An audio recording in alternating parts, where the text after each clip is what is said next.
What if the greatest threat to Russia's power didn't come from NATO's borders, but from Moscow itself? What if political unrest at home collided with thousands of NATO troops and squadrons of American F-35s stationed just across the frontier? Could that be the most dangerous moment for Europe since the Cold War ended? Let's make one thing clear before we begin. This is not about cheering for conflict. This is analysis, an exploration of how power, technology, and politics intersect. We're not rooting for war, but we are asking the uncomfortable questions that matter. Imagine the scene. Moscow is tense. Crowds fill the streets with chants of discontent, weary after years of drawn-out conflict. Inside the Kremlin, nerves are fraying.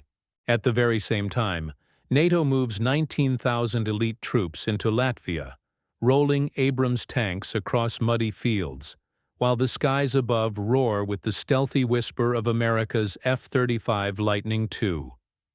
To Russia, it must feel like pressure from without and within, squeezing tighter, leaving less and less room to maneuver. And the question is brutal. If F-35s can pierce Russia's air defenses, what cards are really left for Moscow to play, other than its nuclear arsenal? Let's break down the balance of power starting in the skies. The United States and NATO are not playing games here. The F-35 is not just a fighter, it's a digital ghost. Its stealth design makes it nearly invisible to radar, and its fusion of sensors creates a battlefield picture that no Russian pilot can match. When paired with F-16 Vipers for versatility, AWACS for long-range command, and MQ-9 Reaper drones prowling for targets, NATO's air armada becomes a net that catches everything, from low-flying missiles to high-altitude bombers. Now what does Russia bring to the table? Su-35s, Su-57s, MiG-31s, and of course the mighty S-400 air defense system. Impressive on paper, but reality tells another story. The Su-57 exists in single digits, hardly a fleet, more like a boutique collection. The Su-35 is capable, yes, but still detectable, still vulnerable. And the MiG-31, despite being fast, is like a Soviet muscle car. Thrilling, but showing its age. The S-400? A powerful shield, but one that NATO pilots train every day to probe, test, and, if necessary, breach. It's the difference between a fortress that looks imposing and one that already has cracks in its walls. On the ground, the contrast is equally sharp. NATO's deployment of 19,000 troops isn't just a number. It's a mobile wall of technology. Abrams tanks with advanced armor and fire control. Leopard 2s, the pride of Europe, adding speed and precision. HIMARS rocket systems, infamous for turning Russian ammunition depots into fireworks, shows in Ukraine.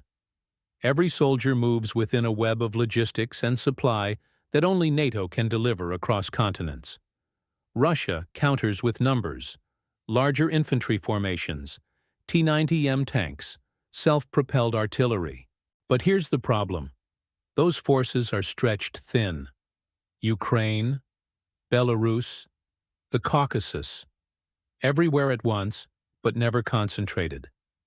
Numbers without mobility and supply lines are just bodies waiting to be pinned down. And Russia knows it. Now to long-range firepower. NATO wields cruise missiles like Tomahawk and JASSM-ER, capable of striking deep into enemy territory with precision so accurate they can hit a single building without leveling a neighborhood. The United States has perfected the art of conventional precision warfare. Russia? Its strength lies in spectacle. Iskander missiles, Kalibr cruise missiles, the hypersonic Kinzhal. And then there's Sarmat, the ICBM designed to carry the apocalypse on its back. But let's be honest, these are deterrents, not tools of conventional war. They work as headlines and threats, less as practical options in a limited conflict. After all, launching a nuclear-capable missile because of F-35 patrols would be like using a sledgehammer to swat a fly. Dramatic? Yes. Rational? Hardly. So the irony is clear. NATO dominates with precision. Russia rattles sabers with escalation. Which approach really secures victory? Now let's imagine possible scenarios. Scenario 1. NATO applies pressure with F-35s slipping past radars, HIMARS hammering supply depots, and Abrams holding the line. Russia retaliates with Iskander strikes. The spiral begins, each move raising the stakes. Scenario 2. Moscow, weakened by internal unrest, simply can't mobilize its full military machine. Its forces fracture under pressure, and NATO holds the upper hand almost by default. Scenario 3. The nightmare. Miscalculations push both sides toward nuclear brinkmanship. Warnings are issued, red lines drawn, the world holds its breath. And here's the terrifying thought.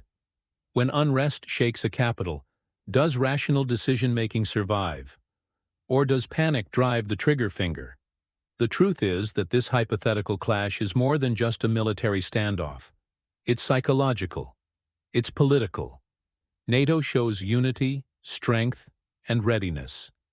Russia grapples with unrest, overstretch, and the limits of old strategies. It's not just a battle of weapons. It's a battle of narratives. And here lies the payoff. NATO's 19,000 troops and F-35s are more than steel and jet fuel. They are symbols of cohesion. They show that even in the face of uncertainty, Western allies can bring overwhelming force to bear in days. Russia, on the other hand, is caught between internal discontent and external pressure. Its strength on paper looks formidable, but its reality may be shakier than ever. So maybe the real danger for Moscow isn't NATO's firepower, it's Moscow's own fragility. So what do we take away? That the balance of power isn't just about numbers. It's about technology, logistics, psychology, and unity. NATO has shown again and again that it can mobilize, coordinate, and deploy with speed and precision. Russia, for all its bravado, risks being undone not by enemy bombs, but by unrest in Red Square. And so we end with the question: if Moscow is unstable inside and pressured outside, does it lose its strategic edge against the West?